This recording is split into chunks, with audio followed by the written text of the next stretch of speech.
अस्सलामुअलैकुम,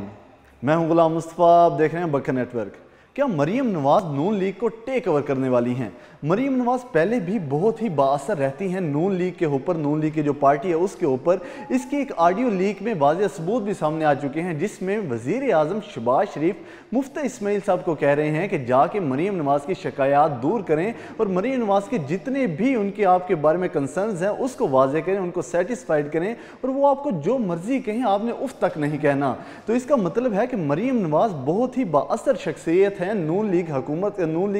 के अंदर भी और नून लीग की पार्टी के अंदर भी। लेकिन शहबाज शरीफ हुकूमत को, अवाम को किसी भी तरह का रिलीफ देने से भी रोका गया और उनको किसी भी चीज़ की कीमत कम करने से रोका गया। पेट्रोल आलमी सतह पर सस्ता होता रहा तो उनको सस्ता करने से रोका गया और उनको मजीद महंगा करने का कहा गया, जिसकी भी ऑडियो लीक हुई, जिसमें मरीम नवाज शहबाज शरीफ साहब को कह रही हैं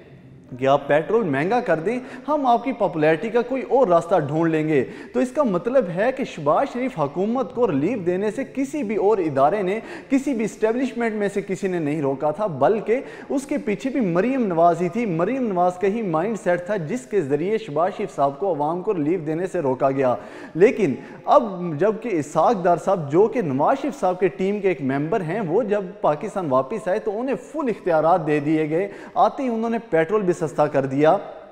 उन्होंने डॉलर भी सस्ता होने लग गया। उसके बाद अब उन्होंने बिजली की कीमतें भी कम करने का ऐलान कर रखा है। तो इसका मतलब ये है कि मरीम नवाज का माइंडसेट इसके पीछे था, जिसके ज़रिए उन्होंने शहबाज शरीफ हुकूमत को एक नाकाम हुकूमत डिक्लेयर करने की कोशिश की। और अब जबकि उनके वालिद जो नवाज शरीफ साहब हैं, उनकी टीम के मेंबर पाकिस्तान आ चुके हैं और वजारत ख़जाना पर बैठ चुके हैं, तो उनको वो एक काबिल टीम मेंबर और एक काबिल वजारत ख़जाना डिक्लेयर करने और जो नवाज शरीफ साहब की टीम है उसे कॉम्पिटेंट टीम डिक्लेयर करने के लिए उनके जरिए अवाम को रिलीफ दिलाकर और नवाज शरीफ साहब की पॉपुलैरिटी को बढ़ाना चाहती हैं।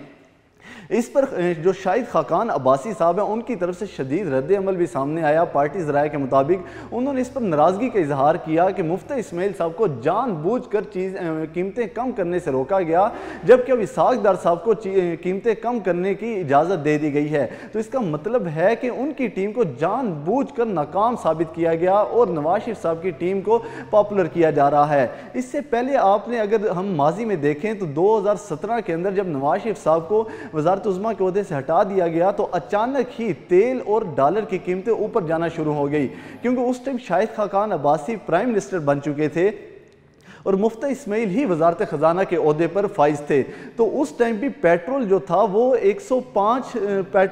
95 रुपये से 120 रुपये तक चला गया और डॉलर की कीमत 105 से 125 रुपये तक महंगी कर दी गई। यानी जब भी पाकिस्तान के अंदर चीज़ें मसनूई तौर पर महंगी कर दी जाती हैं तो उसके पीछे मरीम नवाज का ही माइंड सेट सामने आता है, जो कि ऑडियो लीक के ज़रिए वाज़ेह भी हो चुका है और उसके सबूत भी सामने आ चुके हैं। तो इसका मतलब है कि पिछले 4 माह के अंदर जितनी भी महंगाई की गई, जितने भी डॉलर महंगा हुआ, वो तमाम चीज़ें मसनूई तौर पर महंगी की गई और उसके पीछे मरीम नवाज का माइंड सेट ही था, जिसके वाज़ेह तौर पर जो इतराफ़ हैं वो अब के वजारत ख़जाना इसहाक डार साहब कर चुके हैं, जिनका ये कहना है कि कीमत की